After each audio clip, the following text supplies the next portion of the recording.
Welcome to The Explainer. Today we're doing something really fun.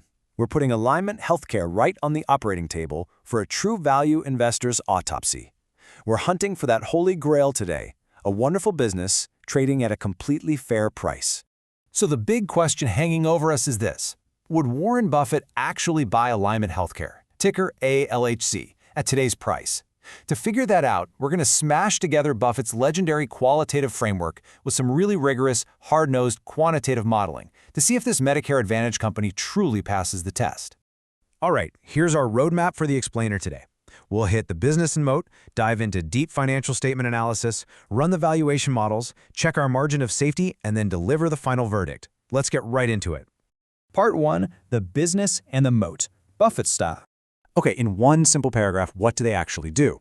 Well, Alignment Healthcare provides Medicare Advantage plans, and they specifically target high-acuity senior populations.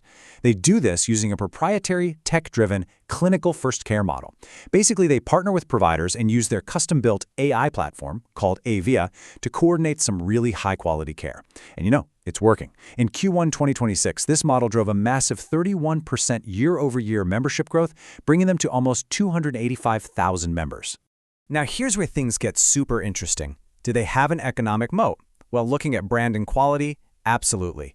For the second year in a row, literally 100% of their members are in plans rated 4 stars or higher by Medicare. That is huge, but we gotta look at the whole picture. The entire managed care industry is facing intense macro headwinds right now, specifically a really tight 2.48% CMS rate environment.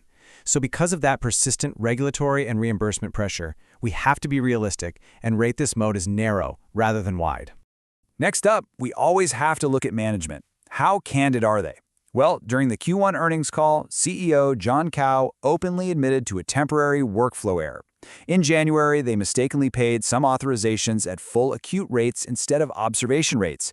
It cost them a couple $1,000,000, but they found the root cause and fixed it within 30 days. This level of transparency, just owning an internal mistake and fixing it immediately, is exactly the kind of shareholder-friendly candor we want to see. So running through our initial Buffett checklist before we dive into the math. Is it understandable? Yes. Durable competitive advantage? It's narrow, sure, but the clinical model works. Able and honest management? Their execution and that candor we just talked about scream yes.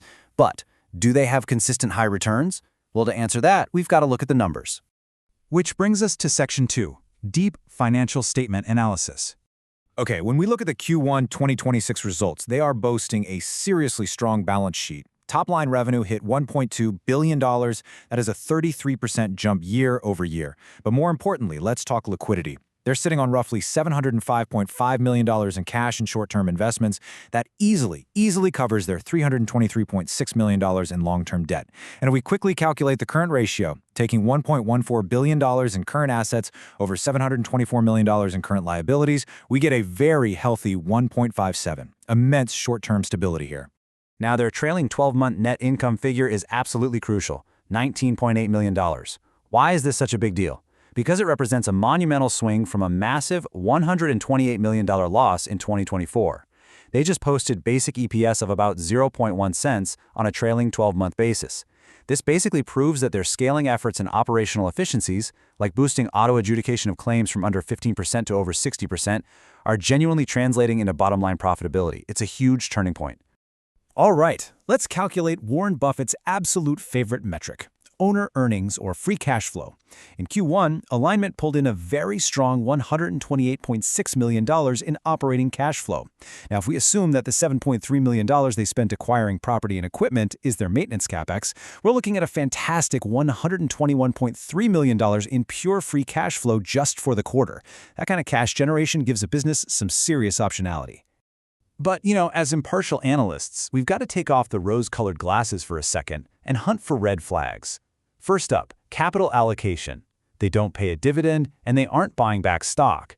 Actually, the share count crept up a bit, from roughly 204 million at the end of 2025 to over 206 million in Q1 2026. Why? Well, it's mostly due to a heavy reliance on stock-based compensation, which hit $14 million this quarter.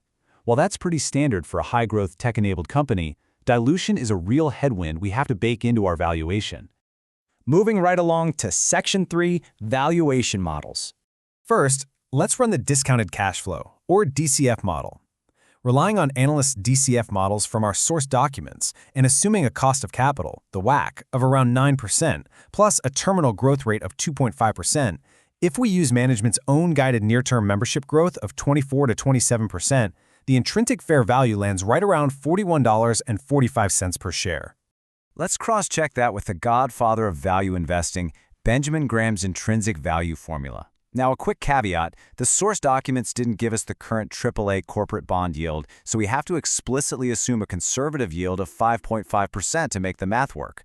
But if we plug in their trailing 12-month EPS of 0.10 and a conservative long-term growth estimate, the formula completely confirms they are trading at an attractive baseline right now, especially since that EPS figure is just going to keep scaling up with their margins. And when we look at relative multiples, Alignment is trading at a huge discount. The stock is hovering right around 1x sales. Compare that to the broader U.S. healthcare average of 1.2x and a peer group average of 1.7x. You're basically getting a massive discount for a company that is currently growing its top line at 33%. Which brings us to a reverse DCF. If we look at the recent stock price range from our sources, roughly $17.63 to $20.26, and we ask ourselves, what kind of growth is the market actually pricing in here? The answer is wild. It's a rate way, way lower than the 31% membership growth the company literally just posted. It's almost like the market is pricing ALHC as if its high growth days are suddenly over, even though all the evidence points the exact opposite way. Section 4. Margin of safety. The ultimate test.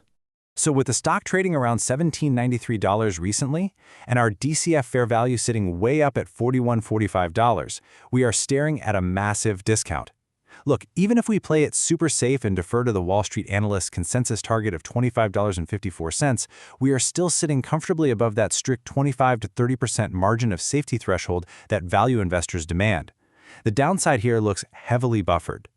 And finally, Section 5, the final Buffett-style verdict. All right, the final scorecard is incredibly strong. Understandable business? Yes. Candid management that fixes mistakes fast? Yes. They're hitting a major inflection point, swinging from massive losses to actual trailing 12-month profitability. And sure, the moat is narrow because of Medicare rate pressures, but their clinical execution gives them a real edge. And most importantly, we have a clear margin of safety. So the clear verdict for the committee today, it's a buy.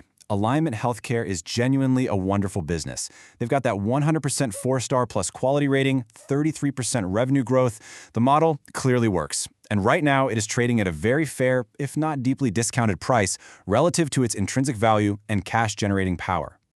I'm going to leave you with this provocative thought. Investors usually force stocks into strict buckets. It's either growth or it's value. But as Alignment Healthcare officially crosses that profitability milestone, generating over $120 million in quarterly free cash flow, all while the stock sits at a deep discount to its peers, could this be the perfect entry point? Are we catching a hyper-growth story at the exact moment it transforms into a classic value investment? Thanks so much for joining me on this explainer, and keep digging into those numbers.